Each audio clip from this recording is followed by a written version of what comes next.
Welcome to 3T TV news. తెలంగాణలో ఎన్నికల నగరా మోగింది. నవంబర్ 30న తెలంగాణలో ఎన్నికలు నిర్వహించనున్నట్లు తెలిపారు. డిసెంబర్ 3న ఎన్నికల కౌంటింగ్ ఉండనుంది. నవంబర్ 3న ఎన్నికల షెడ్యూల్ ప్రకటించనున్నారు. 5 రాష్ట్రాల ఎన్నికల షెడ్యూల్ ను భారత ఎన్నికల సంఘం సోమవారం ప్రకటించింది. తెలంగాణలో ఉన్న 119 అసెంబ్లీ స్థానాలకు ఈసీ ఎన్నికల షెడ్యూల్ ప్రకటించింది. తెలంగాణలో డిసెంబర్న ఎన్నికలు నిర్వహించనున్నారు. నామినేషన్ల స్వీకరణ నవంబర్ 3న ప్రారంభించి 10 వరకు స్వీకరిస్తారు. పరిశీలన 13న, నామినేషన్ల ఉపసంహరణ నవంబర్ 15న నిర్వహించనున్నారు. తెలంగాణలో ఎన్నికల కమిషన్ లెక్కల ప్రకారం మొత్తం ఓటర్లు 3,17,17,389 మంది ఓటర్లు ఉన్నారు. వీరిలో పురుషులు 1,58,71,000, మహిళలు 1,58,00,000 మంది, ట్రాన్స్జెండర్లు 2,557 ఉన్నట్లు ఈసీ తెలిపింది. తెలంగాణలో 6 లక్షలకు పైగా ఓట్లు తొలగించినట్లు ఈసీ రాజీవ్ కుమార్ వెల్లడించారు. తెలంగాణలో 17 లక్షల మంది కొత్త ఓటర్లు ఉన్నట్లు ఈసీ పేర్కొంది. కాగా ఈ ఎన్నికల్లో వృద్ధులకు ఇంటి నుంచి ఓటు వేసే అవకాశాన్ని ఈసీ కల్పించింది. PBTGs have a population of 30,517 and all of them have been enrolled as the electors this time, 100%. And there would be 40 ethnic polling stations also in tribal areas for the PBTGs. Similarly, the transgenders. There are 42,756 transgender in the state, and we have registered 41,312. Every person has a right to vote and participate in the festival of democracy. So the women, youth, urban areas, PBTGs, old age, transgender, everybody is a focus of the election commission, that everybody participates in the election. I'll now give you this was the electoral part. I'll give you an overview of the polling stations. Total number of polling stations in the state is 58,282, with an average voter per polling station being 883. We will have, as a part of our empowerment, as I mentioned recently, we'll have 1,320 booths which will be managed only by women staff, all women. Similarly, 224, one in each constituency booth would be managed by the persons with disability. So it's not that they are dependent on us, they will prove, they will show that we can also equally perform, and we'll manage the entire booth.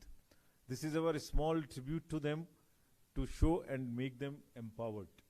And through the process of this, the entire society becomes fully sensitized towards the needs and towards the appreciation of the PWDs. We have also started that in order to address the youth, whosoever is the youngest employee of the government, we are setting up 224 booths to be managed by our youth employees, young employees also. 50% of, as of now, 50% of the booths would be direct webcast. The sensitive booths have, I'll tell you about the sensitive booths also. There are 1,200 critical polling stations. Of those, there would be either webcast direct, or there would be a micro observer. So in some way or there would be CAPF, either of the three as an added precaution, seeing the sensitivity of those elections. Cumulatively, they would be managed by an extra sense of precaution. Just to show you some kind of attempt we would be making to make the polling stations very friendly, your voting experience being very conducive and in the true sense of the festival of democracy. This is to enhance the voters' experience at the polling station. Just a glimpse will be, our DCs will be doing, setting up polling stations, model polling stations to facilitate the voting.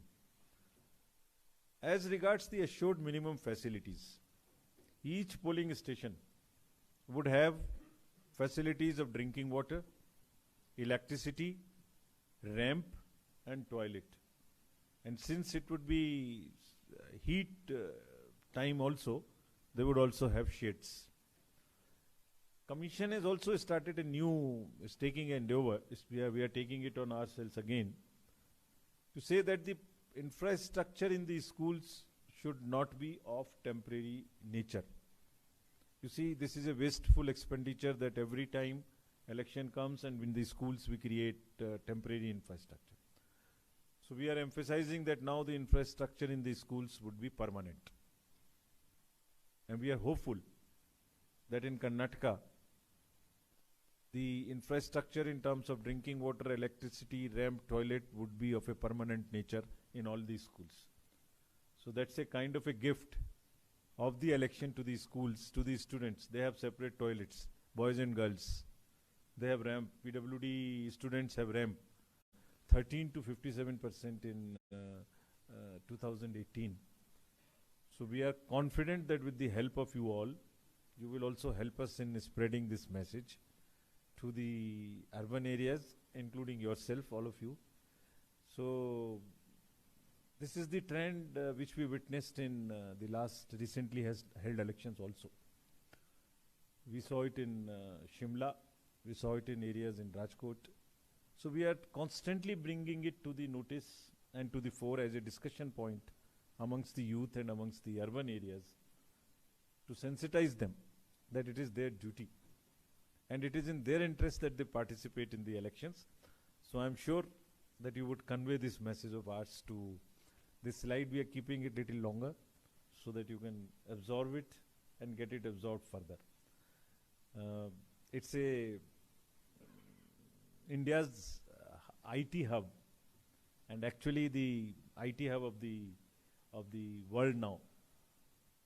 The message given by everybody from Bangalore has a potential and has a ripple effect that if we can put here, other urban areas of the country would all follow suit. We are very confident that this would happen this time here.